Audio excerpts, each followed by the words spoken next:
Selon Bleu FM Sainte-Anne-des-Monts, Christine Fréchette est officiellement devenue la première ministre désignée du Québec après avoir remporté la course à la direction de la CAQ avec 58% des voix contre Bernard Drainville. À la suite de cette victoire, la députée de Bonaventure, Catherine Blouin, qui a soutenu Mme Fréchette tout au long de la campagne, a exprimé son enthousiasme pour l'avenir de la région. Interrogée sur ses propres ambitions ministérielles, l'élue gaspésienne reste prudente tout en confirmant son intérêt à servir au sein du prochain cabinet. Mme Fréchette, qui devient la 33e personne à diriger la province, convoquera son premier caucus dès demain afin de jeter les bases de son nouveau gouvernement.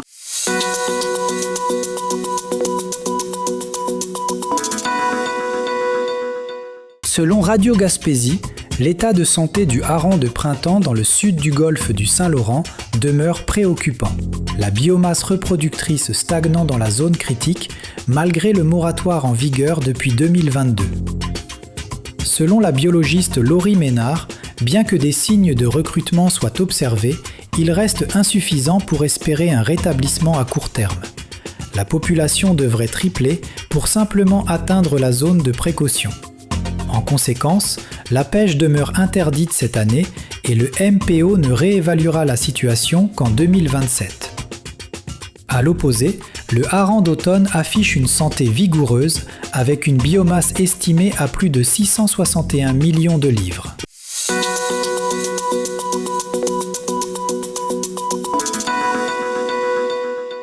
Selon Bleu FM Sainte-Anne-des-Monts, avec le retour du printemps, Pêche et Océan Canada invite les cueilleurs de mollusques de l'Est du Québec à la plus grande prudence.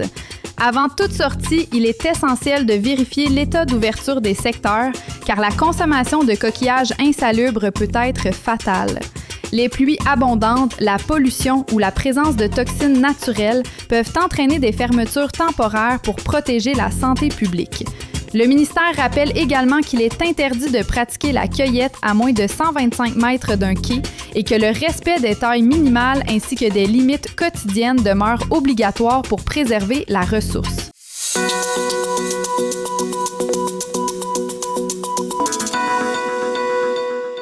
Selon Radio Gaspésie, la 16e édition du festival Vue sur mer s'est clôturée à Gaspé sur une note éclatante, attirant plus de 1800 spectateurs pour la diffusion de 37 documentaires. Le grand prix du jury a été décerné au film L'Aventurine de Carlos Ferrand, une œuvre saluée pour sa manière gracieuse et intelligente de mettre en valeur le territoire gaspésien. Ce long métrage a également conquis le public en remportant le prix Coup de cœur. Parmi les autres distinctions, citons le prix Humaniste remis à Jonah Malak et le prix Caribou à Pascal Ferland. Le directeur de la programmation, Maxime Boucher, se réjouit de cet engouement soutenu pour le cinéma du réel qui a cette année impliqué activement les étudiants du Cégep dans le processus de remise des prix.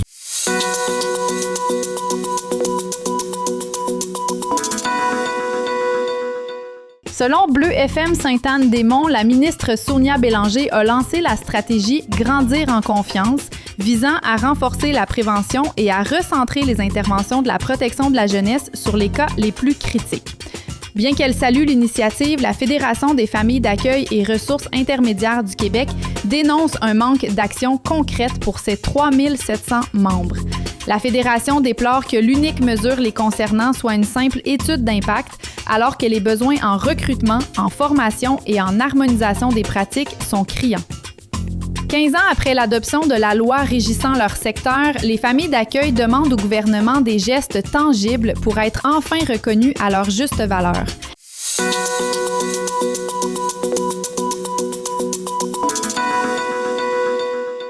Selon Radio Gaspésie, la saison de pêche au crabe des neiges est officiellement lancée dans le sud du golfe du Saint-Laurent après le feu vert du comité de couverture glaciaire.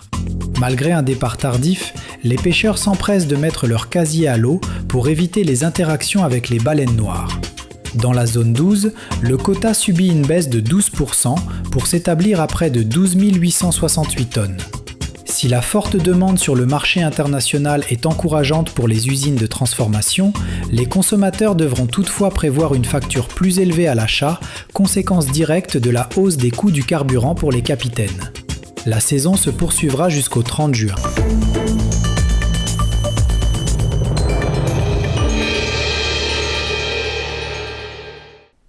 Le Coq d'Or de Grande-Rivière, là où le plaisir de bien manger rencontre la qualité d'un service courtois.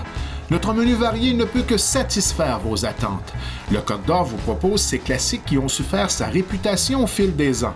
De son fameux poulet en passant par sa poutine légendaire et sa pizza gourmande, font du restaurant Le Coq d'Or un incontournable en Gaspésie.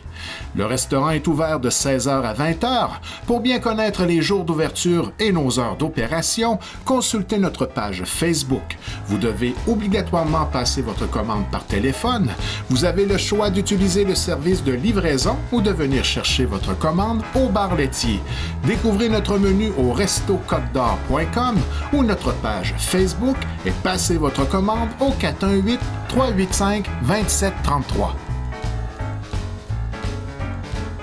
Toute l'équipe de Michel et Terry Whittom vous attend à votre pharmacie Jean Coutu de Grande-Rivière. Pour des conseils professionnels, des produits de qualité, venez nous voir, ce sera un plaisir de vous servir. Des cosmétiques aux soins de beauté en passant par les soins de santé, c'est chez votre Jean Coutu de Grande-Rivière que vous trouverez satisfaction.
Masses d'arbres des choux.